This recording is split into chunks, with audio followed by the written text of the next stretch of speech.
Between the months of March and May 1985, the Combat Development's Experimentation Center, CDEC, conducted a test for OTIA, the Operational Test and Evaluation Agency. The force-on-force experimentation of the Sgt York gun system was phase one of the follow-on evaluation.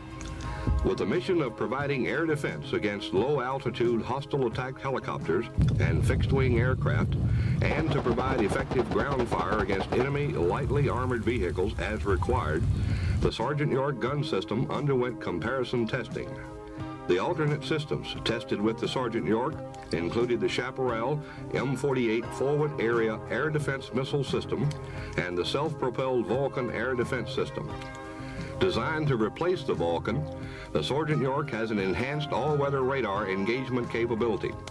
A completely integrated, fully autonomous system placed on a modified M48A5 tank chassis, the Sgt York features twin NATO standard 40mm guns as its main armament and has point detonating and proximity fused ammunition.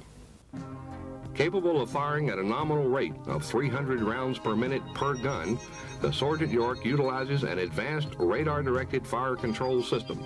The turret was designed to provide ready storage of approximately 500 selectable ammunition rounds in 4 magazines, 2 magazines for each gun.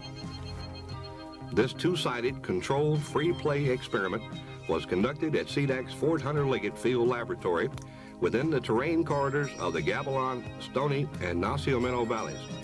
Designed to be as operationally realistic as possible, using state-of-the-art instrumentation, the test assessed the Sgt York's operational effectiveness, suitability, survivability, and vulnerability.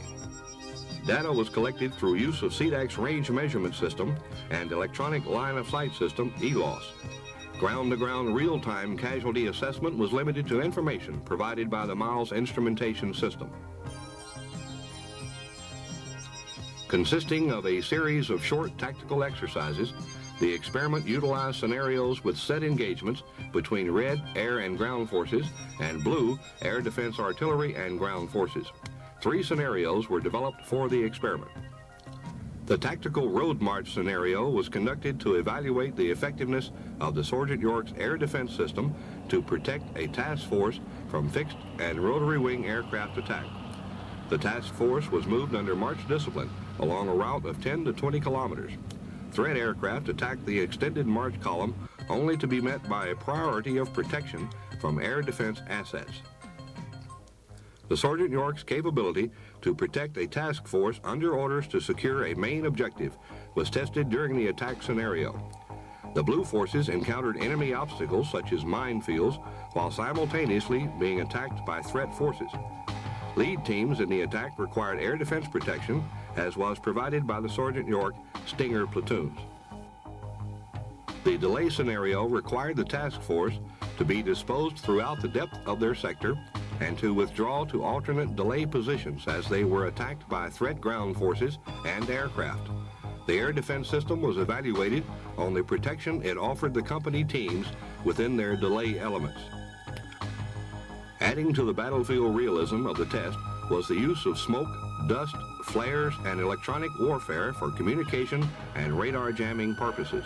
Also a part of the battlefield environment were night trials and simulated nuclear, biological, and chemical warfare procedures. The Blue Ground Force was comprised of an Armored Task Force Minus, consisting of 2 tank companies and 1 mechanized infantry company, supported by the Sgt York Stinger platoon. This platoon was made up of 4 fire units and 5 Stinger teams. For comparison purposes, the Stinger teams were also teamed with a Vulcan platoon consisting of 4 Vulcans and an alternate systems platoon, a composite of 2 Vulcans and 2 Chaparral. Throughout the experiment, the Blue Task Force conducted both offensive and defensive operations within assigned areas. The Red Task Force was an armor company augmented with a mechanized infantry platoon, representing a forward security element of a tank battalion advance guard. All efforts were made to portray and utilize Red forces consistent with existing threat doctrine in a simulated late 1980s European setting. The Red ground forces were supported by attack helicopters and fixed-wing aircraft. The Red forces utilized up to 10 fixed-wing and 8 rotary-wing sorties per raid. Data collected during the experiment was reduced at CDEC's computer center and forwarded to the Operational Test and Evaluation Agency for analysis. In addition, the Vice Chief of Staff of the Army directed CDEC to form an analysis group and conduct a quick, independent analysis of the data. In effect, this force-on-force experimentation of the Sgt York and the alternate air defense systems simulated the battle of tomorrow. Test results will be used by the Secretary of Defense to make a multi-million-dollar budget recommendation that will ensure the Army is equipped with the system that can best predict the victory in the future.